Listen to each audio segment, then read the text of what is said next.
Well, fine, good afternoon all. This is Patricia, and I am traveling for history, and I have a new book recommendation for you, and that book is Wicked Women, Notorious, Mischievous, and Wayward Ladies of the Old West, written by Chris Entz and read by Kirsten Potter. I listened to this on audible.com. It ran for 6 hours and 42 minutes, and it came out in 2015. Let me read you the description, and then I'll talk about the book.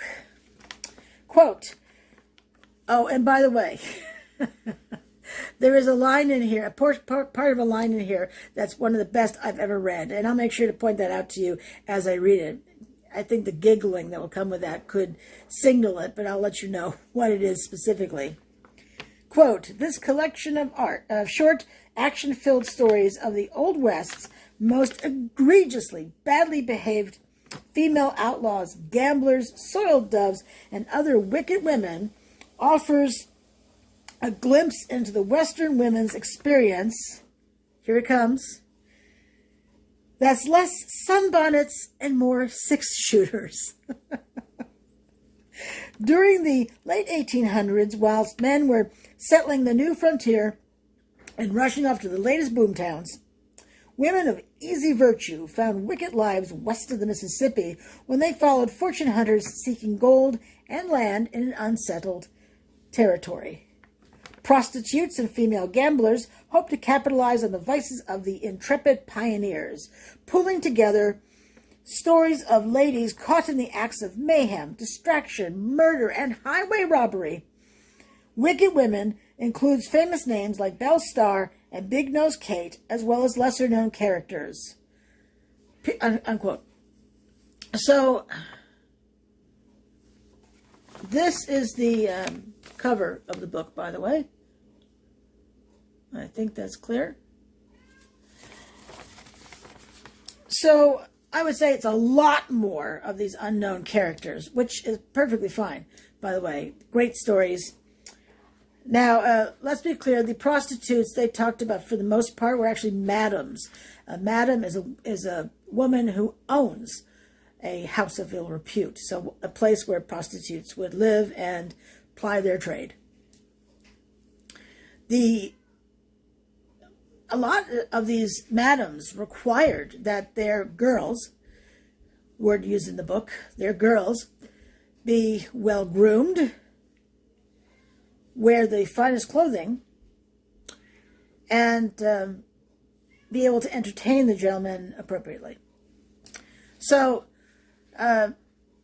this soiled doves thing, I know that's an expression certainly from that time period, but it was a bit unfortunate to be applied to some of these higher-end houses of ill repute. Also, you want to keep in your mind that this is a collection of short stories. I didn't realize that when I started the book. I'm accustomed to like a storyline, right? Going across, and there is none of that. There's no storyline. It's just each chapter is another woman. So I want you to be aware of that.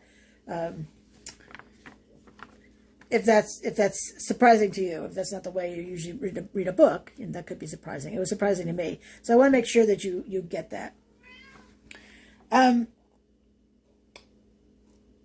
Now, the women I liked hearing about the most were the female gamblers. Oh my gosh, what a fun bunch of stories from that. So, for instance, one of the women,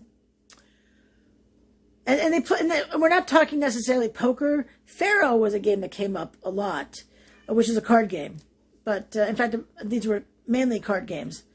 But what was fun was so one guy said that he was pretty angry about a woman being a gambler, and he would never play against a woman, and blah blah blah. Well, he decided to sit down and play with her. It wasn't too long before she had his entire $300, which was a lot of money back then. And he then went on to say that the only reason she won is because she cheated. Maybe she was just better at playing the game than he was. And there was another woman and there was a man who come to play against her, pretty jovial sort of guy, clearly had a lot of money. Because over the course of the night, he lost, are you ready, $10,000. A ton of money. I mean, I can't imagine that kind of money now, but back then, exponentially more expensive. But he just kind of shrugged, and there was a huge novelty of playing against these female gamblers, and that's one of the main reasons why men wanted to play against them. On top of the fact that nearly every one of them thought that any one of these women would never win against the male prowess of playing whatever the game was. so admittedly, it was pretty fun as a woman to read stories how these women just bamboozled these men. Arrogance, hubris, all that stuff. Yeah. So this was a really fun read. It ran, as I said, for 6 hours and 42 minutes, but I'm stunned it wasn't half that amount of time. It just, blew by. So I highly recommend this book. It was just, understand, not all the stories in here are easy breezy fun reads. So trigger warning, there are at least 2 women who committed suicide. As I recall, one was definitely over a man. And I don't remember the other reason, the reason for the other woman. But sad stories too. But overall, really fun read. The men who would try to interfere with some of these madams. But there was one madam who was pulling in $4,000 a day. Holy cow. Now, a lot of these women, particularly the madams, would have these great fortunes, and then they would marry these men who just wanted to marry them for all that cash on hand. And some women who drank their money away. Some women who didn't know when to say when. So a variety of stories like that. There's some sad stuff, too, about burials and all that kind of junk. But overall, this is just such an interesting story, a series of stories. I can't imagine you go wrong with this. Because, I loved it so much. Take it for what it's worth. But highly recommend Wicked Women. Let me get this full title again. Wicked Women, Notorious, Mischievous, and Wayward Ladies from the Old West.